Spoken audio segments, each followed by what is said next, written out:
बात करते हैं और कुछ ही देर में आशीष भी जुड़ेंगे शो को आगे संभालने के लिए। लेकिन क्लोजिंग स्ट्रैटेजी का शुरुआत करते हैं। Gama sir, good afternoon. इस समय की कॉल आपकी। Good afternoon to you. Stock जो मैंने चुना है इस वक्त वो है डाबर इंडिया। ट्रेड कर रहा है 633 पर।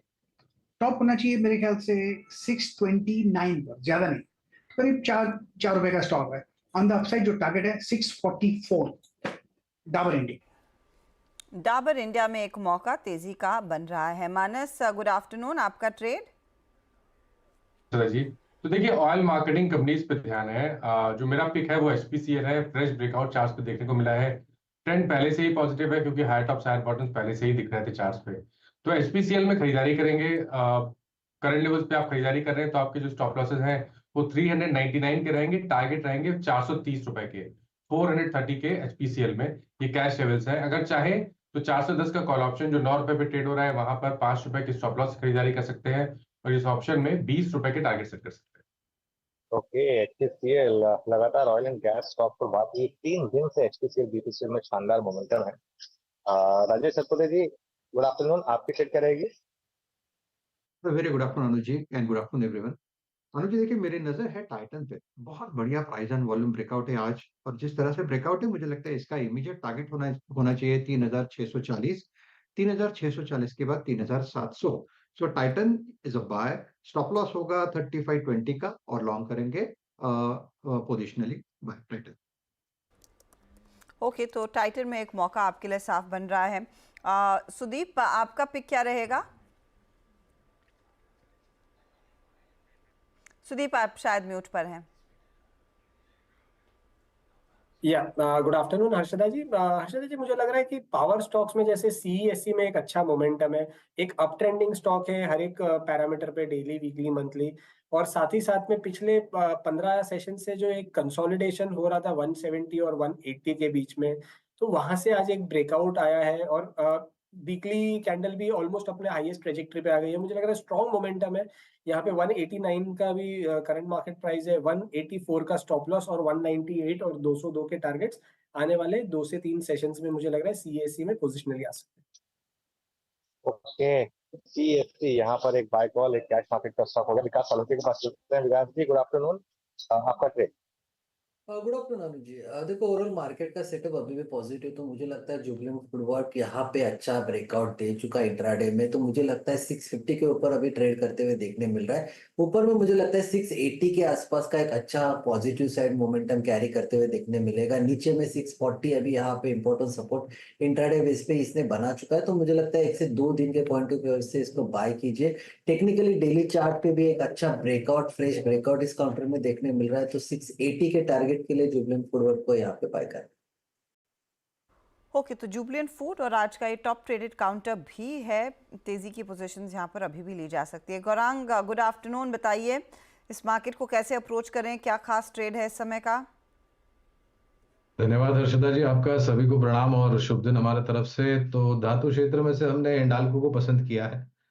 हाल ही में जब नतीजे आए थे हर्षदा, तब नतीजे देखने के पश्चात हमने जो हमारे लक्ष्यांक है उसको ऊपर की तरफ किया है, और फिलहाल जो लक्ष्यांक निर्धारित है वो करीबन 800 रुपए के आसपास है। तो मौजूदा स्तर से अच्छा खासा ऊपर की तरफ का दायरा आपको देखने मिल सकता है। ये बुनियादी तर्क के आधार पर लंबी अवधि के लिए हम निवेश की राय दें।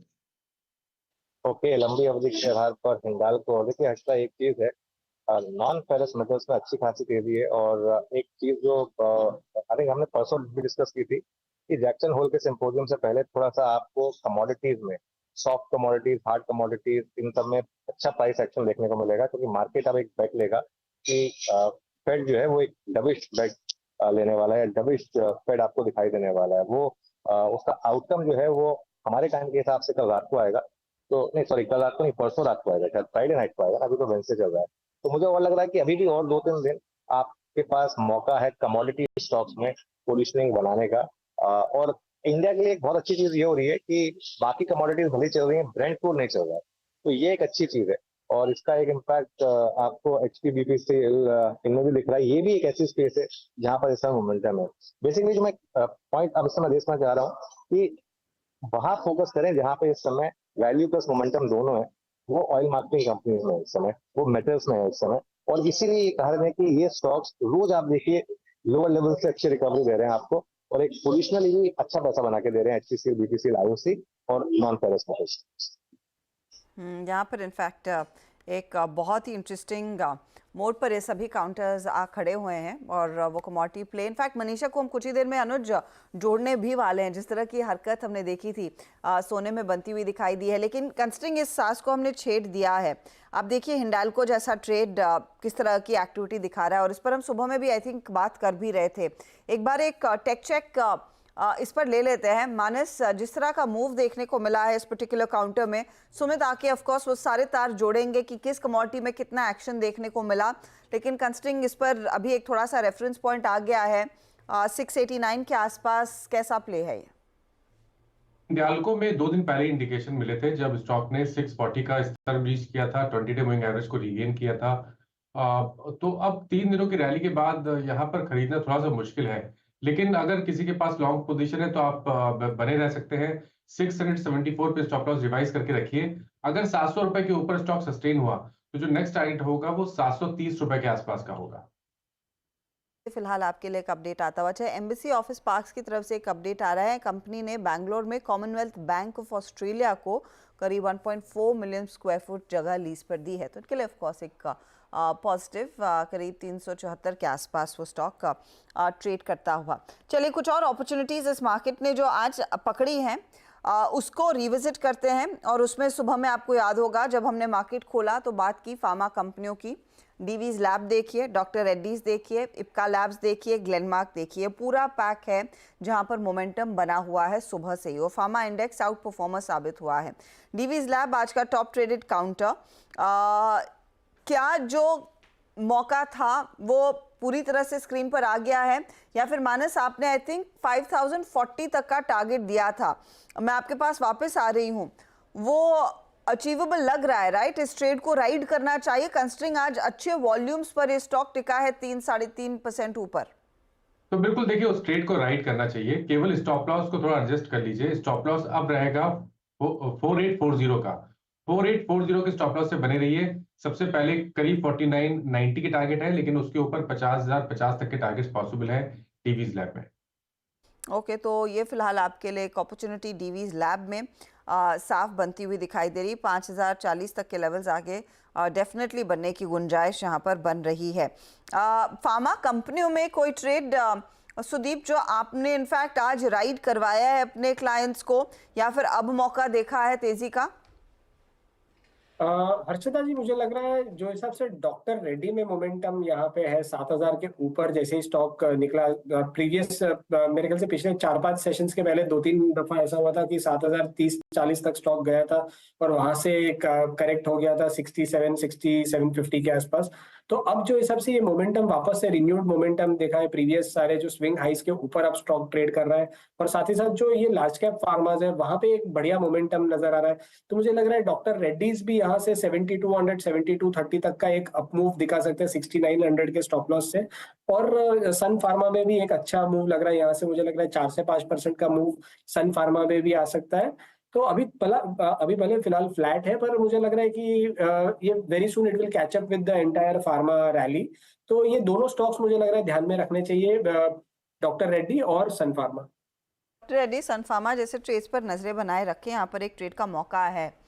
गौरांग, आपको कुछ खास पसंद है इस समय फार्मा में? मझौली कंपनियां हर्षदा जो फार्मा क्षेत्र में है वहां पर हमें लग रहा है कि शायद नतीजों के आधार पर भी और जो घोषणाएं इन्होंने की है उसके आधार पर बेहतर रुझान आता हुआ दिख रहा है। अगर कुछ कंपनियों के मैं नाम लेना चाहूं तो Zydus life, Zydus wellness, Natco pharma और बिंदु फार्मा, ये कुछ विकल्प हो गए छोटी मझौली फार्मा क्षेत्र की कंपनी में। Zydus life, Natco pharma, in fact Zydus में भी सुबह में थोड़ा सा एक्शन बना था। इस समय क्या दिख रहा है? इस समय तो मेरी स्क्रीन पर इनफैक्ट एक इप्का लैब्स वाला ट्रेड है। जाइडस भी करीब 1.5% ऊपर कारोबार कर रहा है। राजेश सातपुते जी, एक बार इप्का पर कॉल दीजिए, फिर आगे दूसरी कंपनियों की बात करेंगे। हर्षदा जी, मुझे लगता है इप्का में जिस तरह से ओपन इंटरेस्ट बिल्टअप है, यहाँ पे मोमेंटम चलेगा। थोड़ा सा फिजल आउट हो रहा है क्योंकि प्रॉफिट बुकिंग हो रही है, लेकिन मुझे लगता है 1400 के ऊपर जब तक ये सस्टेन करेगा तब तक पूरे चांसेस है कि फिर से ये अपनी स्ट्रेंथ को दिखाएगा और इवेंचुअली 1440 का टारगेट यहाँ पे अनफोल्ड हो रहा है। तो 1400 के ऊपर बायस जो है वो पॉजिटिव रखे, बाय करे। Stop loss actually at least 20 points का होगा, यानी 1380 का स्टॉप लॉस रखेंगे और इस ट्रेड को कंटिन्यू करेंगे। ओके, तो इप्का लैब्स काफ़ी तगड़ा मोमेंटम इनफैक्ट वाई एडिशन गाना कर रहा है और उसी के मद्देनज़र ये स्टॉक रेडार पर आ रहा है। काबा जी, आपने नोटिस किया होगा 10 साढ़े 10 बजे के बाद अदानी ग्रुप के 2 मेजर स्टॉक्स अदानी एंटरप्राइजेज और अदानी पोर्ट में एक्टिविटी जोर पकड़ती हुई दिखाई दी थी। अदानी एंटरप्राइजेज इस समय करीब करीब 1 या 1.5% ऊपर है। क्या 3114 पर अभी भी ये कंपेलिंग बाय है, कंसिडरिंग इसने जो हाई अचीव किया उसके बाद थोड़ा सा हल्का हुआ है, करीब 50 रुपए नीचे आया है। एक्चुअली अडानी एंटरप्राइजेज में देखा जाए तो एक एक्सपेंशन हुआ, फिर एक कॉन्ट्रैक्शन हुआ, फिर एक एक्सपेंशन हो सकता है। इनफैक्ट यहाँ पर लेना है कल के लिए तो शायद ठीक रहेगा, क्योंकि रिस्क रिवॉर्ड रेशियो फेवर में रहेगा। स्टॉप लगा सकते हैं अडानी एंटरप्राइज पर करीब 3075 का, ज्यादा नहीं है, और एक्सपेक्ट करते हैं फिर एक एक्सपेंशन शुरू हो। अडानी पोर्ट मुझे बेहतर ट्रेड लगता है फ्रॉम रिलेटिवली। ये ट्रेड कर रहा है 1503 पर, इस पर भी टाइट स्टॉप लगा सकते हैं, एग्जैक्टली सिमिलर मूव है। स्टॉप होगा करीब 1495 का, अपसाइड टारगेट 1530 के नजर आते हैं, वो भी कल तक के। तो अडानी एंटरप्राइज और अडानी पोर्ट लेकिन कल का पे देख सकते हैं तो शायद देख सकते हैं, यहाँ पर एक रिस्क रिवॉर्ड रेशियो फेवर में रहेगा।